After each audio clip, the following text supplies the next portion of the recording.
हरे कृष्ण। तो अभी हम लोग क्या आज हम लोग डिस्कस कर रहे हैं, अभी कर्म योग के बारे में ही पढ़ रहे थे कि कर्म योग क्या है और कर्म कैसे करना चाहिए। इससे पहले हम लोगों ने पढ़ा था कि कोई भगवान के आदेश के अनुसार कोई कार्य करता है और तब वो सकाम के कर्म के बंधन से निकल सकता है, मुक्त हो सकता है।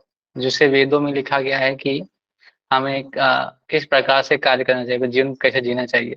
अगर कोई ऐसे जीता है तो क्या होता है, वो उस मुक्ति के मार्ग में जा सकता है।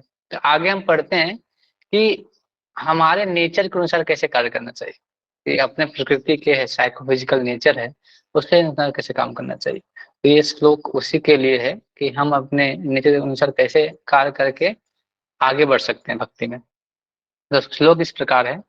श्लोक क्रमांक 33, अध्याय 3, कर्म योग। सदृशं चेष्टते सस्यात् प्रकृते ज्ञानवानपि प्रकृतिं यान्ति भूतानि निग्रहं किम करिष्यति। ज्ञानी पुरुष भी अपनी प्रकृति के अनुसार कार्य करता है, क्योंकि सभी प्राणी तीनों गुणों से प्राप्त अपनी प्रकृति के अनुसार का ही अनुसरण करते हैं। भला दमन से क्या हो सकता है, भला दमन से क्या हो सकता है। जैसे ज्ञानी पुरुष, जो भी ज्ञानी है, वो भी अपने नेचर, अपने प्रकृति के अनुसार क्या करता है।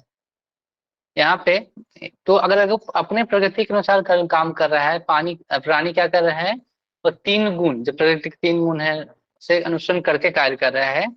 तो अपने आप को रोकना चाहता है कि मैं दूसरे काम ना कर सकूं, रोकना चाहता है। लेकिन ये कैसे होगा, ये तो अचानक नहीं होगा। और हम सडन भी कोई चीज करना चाहते हैं, हम चाहते हैं कि अपने गुणों को ऐसे रोके, कोई भी चीज को प्रकृति के जो हमारा नेचर है उसके अनुसार कुछ रोकना चाहें तो हम रोक नहीं सकते सडन में। जैसे आप देखते हैं कि हर एक का एक स्वभाव होता है, वो अपने स्वभाव को अनुसार कार्य करता है। और अगर उसके स्वभाव से उसका कार्य नहीं कर सकता तो वह धीरे धीरे क्या होता है, डिप्रेशन में चला जाता है। डिप्रेशन में चला जाएगा, या उस कार्य में का डिप्रेशन का शिकार हो जाएगा, या उस कार्य को करने में पूरी तरह से मन नहीं लगा पाएगा। जैसे कि हम देखते हैं कि बहुत सारे जो जॉब है, सर्विसेज है, वो लोग कर रहे हैं जीवन में, लेकिन क्या हो रहा है, वो अपने जॉब को किस दूसरे अपने खिलाफ, मतलब उनका इच्छा दूसरा कार्य करने की थी, लेकिन वो उनको दूसरा कार्य करना पड़ रहा है। जैसे आप देखते हो कि आप कभी कोई देखते हो कि कोई कोई साइंटिस्ट बनना चाहता है, लेकिन क्या होता है, किसी कारणवश या कुछ करने वश या क्या बन जाता है, बैक ऑफिस में काम करना पड़ रहा है। अगर कोई सीए बनना चाहता है, सीए का काम नहीं मिला तो कंस्ट्रक्शन जॉब में कर रहा है।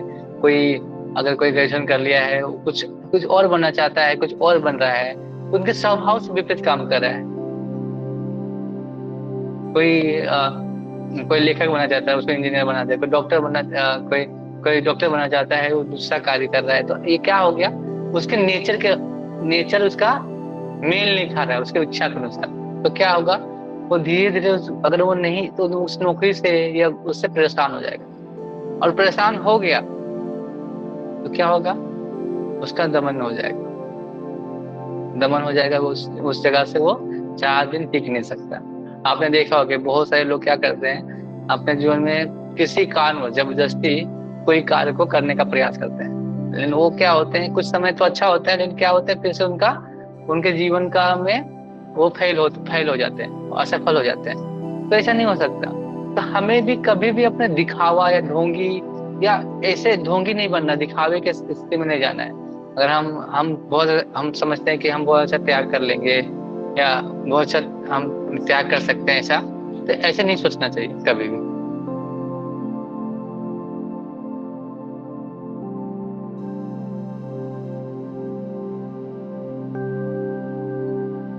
तो अगर हम त्याग की भावना का क्या करना है, अगर हम त्याग की भावना अगर हम जबरदस्ती क्यों कर रहे हैं, तो क्या होगा, कुछ दिनों पर हमें उससे उससे हमको निकलना पड़ेगा। अगर हम, जैसे बहुत सारे लोग क्या करते हैं कि वो सोचते हैं कि नहीं नहीं, अपने आप को बहुत बड़े साधु या महात्मा दिखाते हैं, और वो सोचते हैं कि मैं क्या करूंगा, अभी सारी चीज छोड़ दूंगा और छोड़ के चला जाता हूँ, सब कुछ मैं छोड़ लेता हूँ, तो क्या होगा, मैं उस लेवल पे पहुंच जाऊंगा, शुद्ध पुरुष पा सकता हूँ, ऐसा सोचते हैं। लेकिन आपने देखा होगा कि बड़े बड़े साधु भी वो अपने दिखावे की वजह से वो बड़े बड़े साधु लगते हैं कि हाँ साधु हैं, लेकिन क्या होता है मन में एक चिंता चलती रहती है कि मेरे घर में क्या होगा, मेरे घर में स्थिति कैसी रहेगी, ये चिंता उसको सताती रहती है, घर की चिंता। तो लेकिन साधु वो इसलिए नहीं बना है कि वो घर की चिंता में अपने जीवन को व्यर्थ करवा दे। इसलिए बना है कि वो हर लोग, साधु मतलब क्या, कि हर स्थिति, हर लोगों को, मतलब जितने भी सारे लोग हैं अब दुनिया में, सबको अपनी स्थिति के अनुसार क्या करना, उनके दुखों का, उनके उनको मुक्ति दिलाने की चिंतन करना। ये नहीं कि क्या करना कि अपने लोगों के अपने करने का साधु की चिंतन करना, ऐसा स्वभाव नहीं होना चाहिए। तो हमें भी, हमारे अंदर भी एक नेचर होता है, बहुत सारे नेचर है हमारे जीवन में, कि हमारे जीवन में भी हम भी चाहते हैं कुछ ना कुछ, हमारा नेचर है, हम कुछ गुण होते हैं हमारे अंदर हमें। तो उस गुण के अनुसार हमें कार्य करना चाहिए। जैसे हम लोग साधक हैं, हम लोग साधक कार्य कर रहे हैं, तो जो जो नए नए अभी अभी नए नए जो साधक है, परिपक्व नहीं हुए हैं, तो वो लोग सोचते हैं कभी कि मैं सिद्ध हो गया हूँ, अभी सिद्ध पुरुष तक पहुंच गया हूँ, ये उनके मन में विचार आता है। लेकिन ऐसा नहीं है, उनके मन में विचार ये आ रहा है, लेकिन वो अभी तक सिद्ध नहीं हुए। वो अगर अगर वो दिखावा कर रहे हैं तो क्या कर रहे हैं, अपने नेचर के विरुद्ध काम कर रहे हैं। जैसे हमने देखा है कि नए नए जो साधक आते हैं, जैसे बहुत सारे लोग स्टूडेंट हैं, बहुत से लोग कार्य करते हैं, जॉब में है, उसके बाद क्या किए, जॉब करने के बाद अभी भक्ति मतलब भक्ति की राह में आगे बढ़ रहे थे, तो नए नए आते हैं, तो उनको तुरंत ऐसा नहीं होता है कि तुरंत वो भक्त बन गए या भक्त और सिद्ध बन जाएंगे, ऐसा नहीं होगा। जैसे लोगों को लगता है ना कि अरे ये तो भक्त बन गया, अभी मतलब लोग देखते हैं कि ये नया नया भक्त है, भक्त बन गया इतनी जल्दी, और लेकिन इसका व्यवहार नहीं बदला है, ये ऐसा व्यवहार कर रहा है, माला जप करता है और ऐसे ऐसे गुस्से में व्यवहार करता है। ऐसा नहीं होना चाहिए, ऐसा ऐसा नहीं करना चाहिए उसको। तो ऐसा नहीं है। कभी भी क्या होता है ना कि अगर हम कोई चीज को पाना चाहते हैं तो तुरंत तो हम नहीं पा सकते। अब उसको अगर कोई हम मान ले कि कोई अगर भक्ति में आ गया तो हम सोचेंगे नहीं नहीं वो जल्दी सब सिद्ध हो जाएगा, ऐसा तो नहीं होगा। उसको तो टाइम लगेगा, उसको थोड़ा टाइम दीजिए सांस लेने का। नहीं तो हम क्या करने लगते हैं उसको कि अभी से ही जज करने लगते हैं कि हाँ हाँ उसको ऐसा बनना पड़ेगा, ऐसा होना चाहिए, ऐसा हम लोग समझने लगते हैं। लेकिन ऐसा नहीं है, आपको तुरंत ही सारी चीजें को एक ही बार में सिद्ध नहीं हो सकती, उसको थोड़ा टाइम दीजिए। तो इसी ये भगवान यहाँ पे बता रहे कि तुम आर्टिफिशियल रूप से कोई कार्य ना करो, तुम क्या करो, एक साधक की भांति कार्य करो। साधक की भांति कैसे कार्य करो, कि तुम क्या करो, तुम्हारा जो नेचर है, तुम्हारा जो स्वभाव के अनुसार कार्य करो। जैसे प्रभुपाद भी बोलते थे कि एक बार क्या हुआ कि प्रभुपाद के पास एक आए डिसाइपल आए, अच्छा, उन्होंने बोला कि प्रभुपाद हम क्या कर सकते हैं कि जहां जहां लोग हम सारे टेम्पलों में क्या करेंगे, एक सेशन रखेंगे कि सबको बुक डिस्ट्रीब्यूशन सिखाएंगे कि बुक कैसे बांटा जाए, बुक का वितरण कैसे किया जाए, और ऐसे उनको सिखाएंगे, इसके लिए सिखाएंगे ऐसा। तो बोला है कि ये ठीक है, लेकिन अगर हम बोलेंगे कि नहीं ऐसा, अगर ऐसा करना होता, ऐसा कर सकते हैं कि हाँ वो बुक डिस्ट्रीब्यूशन सिखा सकते हैं, लेकिन हर एक के अंदर एक सेवा का अलग गुण होता है कि वो सेवा वो अच्छे से कर सकता है। जैसे हम देखते हैं कि कोई बहुत अच्छा क्या कर सकता है, भगवान का ड्रेसिंग कर सकता है, बहुत से पुजारी सेवा कर सकता है, बहुत सा भगवान का थाल बना, भगवान का ड्रेस बना सकता है। अब उसको हम दूसरे सेवा में अगर लगाएंगे जो उसके विपरीत है गुणों के अनुसार, उसके नेचर के अनुसार, तो क्या होगा, वो करेंगे, वो करने का है, लेकिन वो उससे उस लेवल पे नहीं कर पाएंगे जिस लेवल पे वो उस सेवा को कर पा रहे हैं। वो अच्छा प्रसाद बनाते हैं, तो वो प्रभुपाद ने बोला कि नहीं तुम ऐसा नहीं करो, उसके नेचर के अनुसार कार्य करो, उसके नेचर के विरुद्ध कोई कार्य नहीं करो। अब वो बुक डिस्ट्रीब्यूशन में करता है, अब उसको अच्छा अच्छा कर सकता है, वो उसको पुजारी सेवा में या कुछ सेवा में लगा दिया, तो क्या होगा, वो ज्यादा दिन उस नेचर के अनुसार क्या होगा, नेचर में क्या होगा, ढल नहीं पाएगा, फिर वो उसको वापस उस टाइप का करने के लिए मजबूर होना पड़ेगा।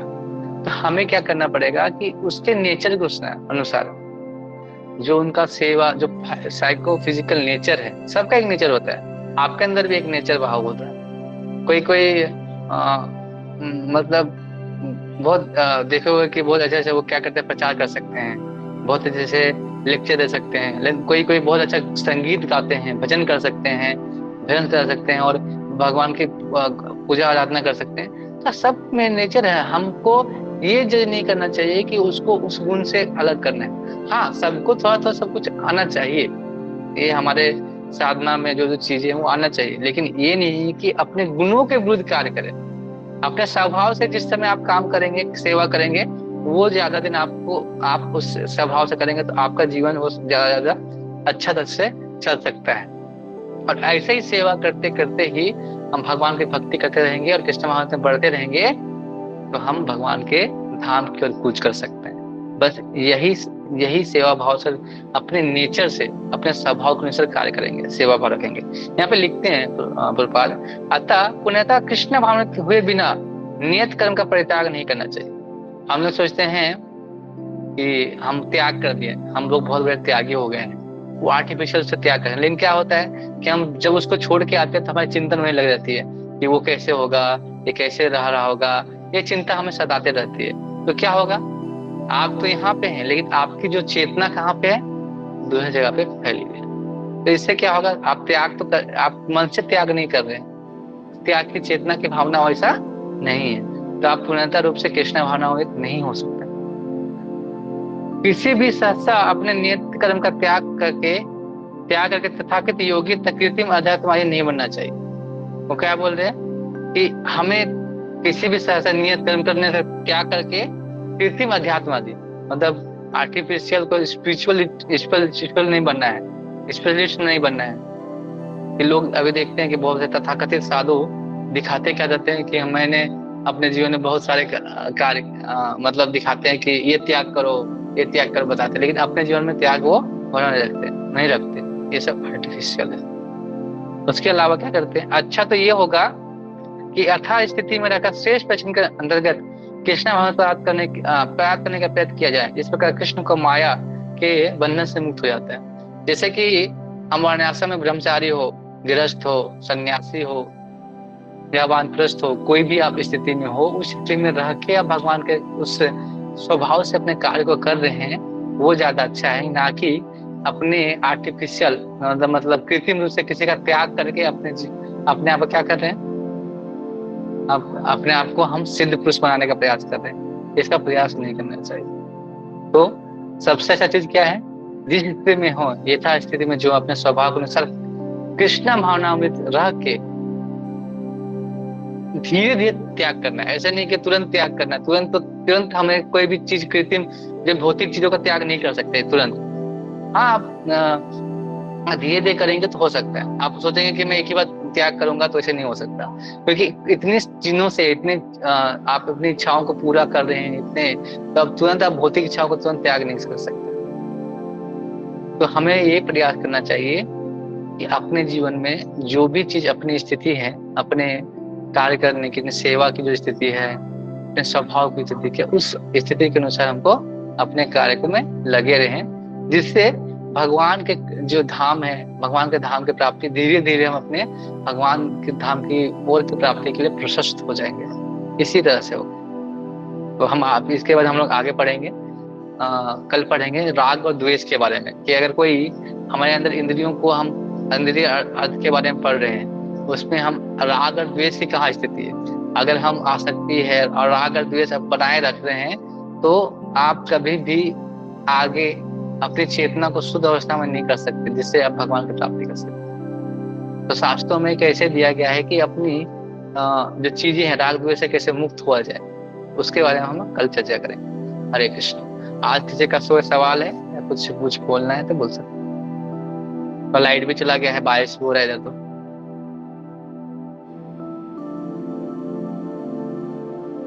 हरे कृष्ण।